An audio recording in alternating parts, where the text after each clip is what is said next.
তো 7টা কথা আপনার সন্তানকে অবশ্যই শেখাবেন, এবং সে যদি মেয়ে হয় তাহলে তো নিশ্চিতভাবে শেখাবেন। নাম্বার 1, ফিজিক্যালি অ্যাট্রাকটিভ হওয়াটা ভালো, ঠিক আছে, কিন্তু সেই অ্যাট্রাকশানটা কিন্তু বেশি দিন লাস্টিং করবে না যদি না তার মধ্যে মেন্টালি অ্যাট্রাকশানের কোনো গল্প থাকে।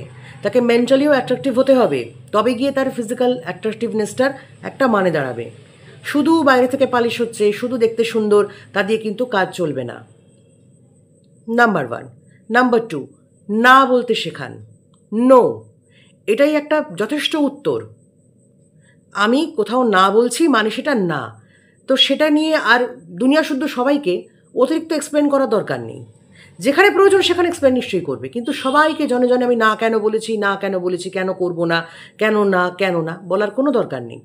ওই না মানে না, দ্যাটস ইট। নাটা জায়গা মতো বলতে শেখাবেন, প্রয়োজন আছে। নাম্বার 3, রিলেশনশিপে যাবে, ঠিক আছে, কিন্তু ভালোবাসা যে একমাত্র জিনিস, ওটি ছাড়া যে জগৎ অন্ধকার তা কিন্তু নয়। তার সঙ্গে আরও অনেক জিনিস জড়িয়ে আছে। এডুকেশন, ফিনান্স, পার্সোনালিটি, ইডিওলজি, তার goal, short term plan, long term plan, একটা মানুষের প্যারেন্টিং, তার চাইল্ডহুড, তার ট্রমা, তার পজিটিভ আর নেগেটিভ সাইড, সবটা মিলিয়ে একটা মানুষ। সেটা কতটা পজিটিভ, কতটা নেগেটিভ, সেই পার্সেন্টেজটা বুঝতে হবে। তারপরে গিয়ে কোনো কঠিন সিদ্ধান্ত নেওয়া যেতে পারে, যে সঙ্গে স্টে করা যেতে পারে কি পারে না, বা সম্পর্ক যাওয়া যেতে পারে কি পারে না। মোদ্দা কথা বলতে গেলে সে মানুষটা টক্সিক কি না এটা বুঝতে হবে। একটা মানুষের মধ্যে ভালো খারাপ দুটো দিকই থাকে, কিন্তু সমস্যা হচ্ছে যার মধ্যে খারাপ দিকটা মারাত্মক থাকে, ভালো দিকটা খুব সামান্য, সেক্ষেত্রে সম্পর্ক না এগোনোই ভালো। হলো। নেক্সট, পেরেন্ট হওয়ার আগে তাকে নিজেকে হিলড হতে হবে।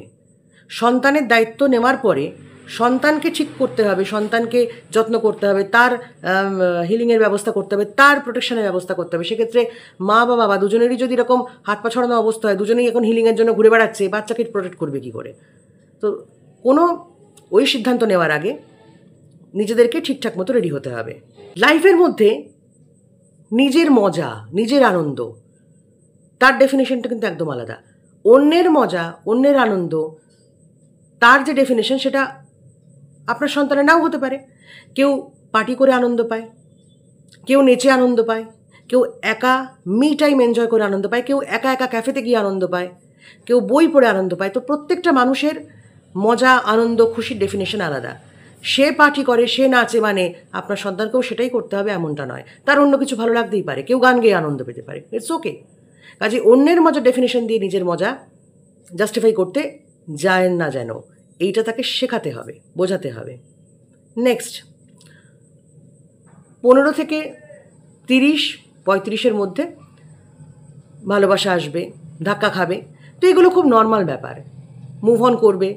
হ্যাঁ, কিন্তু হ্যাঁ, ধাক্কাটা খেয়ে যেন শিক্ষাটা পায়, ওই এক ভুল যেন রিপিট না করে, সেটাও শেখাতে হবে। হয়ে গেছে, কোনো একটা ভুল করেছে, সেটা যেন মারাত্মক ভুলের পর্যায়ে না যায়, তার জন্যই মা বাবার শিক্ষা সংস্কারের প্রয়োজন। হ্যাঁ, ধাক্কাও খাবে, সম্পর্কে যাবে, কিন্তু সীমার মধ্যে থেকে, যাতে ঘুরে দাঁড়াতে পারে, যাতে উঠে দাঁড়াতে পারে, যাতে একই ভুল বারবার না করে, সেই শিক্ষা তাকে দিতে হবে। মানে কন্ট্রোলটা এমন থাকবে যাতে সে ওই বিপদে না যেতে পারে, তার ভাবতেই হবে না, সে একটা সুন্দর বাউন্ডারির মধ্যে থাকছে। কিন্তু যদি ধাক্কা খায় তাহলে কোনো মারাত্মক সমস্যা হবে না, সে ঘুরে দাঁড়াতে পারবে নিজের চেষ্টায়। আর বাকি তো মা বাবা হিসেবে আপনি তো রয়েছেন, তাকে এগুলো শেখাতে হবে। নিজেকে প্রায়োরিটি দেওয়া না, নিজেকে প্রায়োরিটি দেওয়া মানে কি সাংঘাতিক অন্যায় করে আমি ঠিক করেছি, আমি ঠিক করেছি এটা বলা না। নিজেকে প্রায়োরিটি দেওয়া মানে হচ্ছে নিজের ভালো থাকাটা ইম্পর্টেন্ট। মানে উল্টো দিকের মানুষ সে খুব ইম্পর্টেন্ট হয়ে গেল, নিজের জীবন ছাড়ে গোল্লায় গেল, ওটা না। নিজের ভালো থাকা, নিজের আনন্দ, নিজের খুশি, মি টাইম, নিজের ক্যারিয়ার, নিজের আর যা যা প্রয়োজন ফোকাস করতে হবে, নচেত কিন্তু সমস্যা হবে। তো এই পয়েন্টগুলো অবশ্যই আপনার সন্তানকে শেখাবেন। না তার মানে কি তার মধ্যে মানবিকতা থাকবে না, অন্য কারোর ব্যাপারে ভাববে না? নিশ্চয়ই ভাববে, কিন্তু অন্য লোকে প্রায়োরিটি পেয়ে যাবে, আর নিজের সমস্ত অপরচুনিটিস ছেড়ে দিয়ে গালে হাত দিয়ে বসে থাকবে, এবং শেষ সময় গিয়ে বলবে আমি তো লুজার, আমি তো সাফার করে গেলাম, কি যে হলো জীবনে করতে পারলাম না। সেই অনুশোচনা, মানে সেই রকম যেন একটা সমস্যা, মানসিক অবসাদে তাকে ভুগতে না হয়। সবটার মধ্যে একটা ব্যালেন্স থাকবে, তাকে এগুলো সুন্দর করে শেখানোটা খুব দরকার। নয়তো পরিস্থিতি যেদিকে যাচ্ছে এই সমস্যাগুলো ভয়ঙ্কর হিসেবে দেখা দেবে। বোঝা গেল? ভালো থাকুন।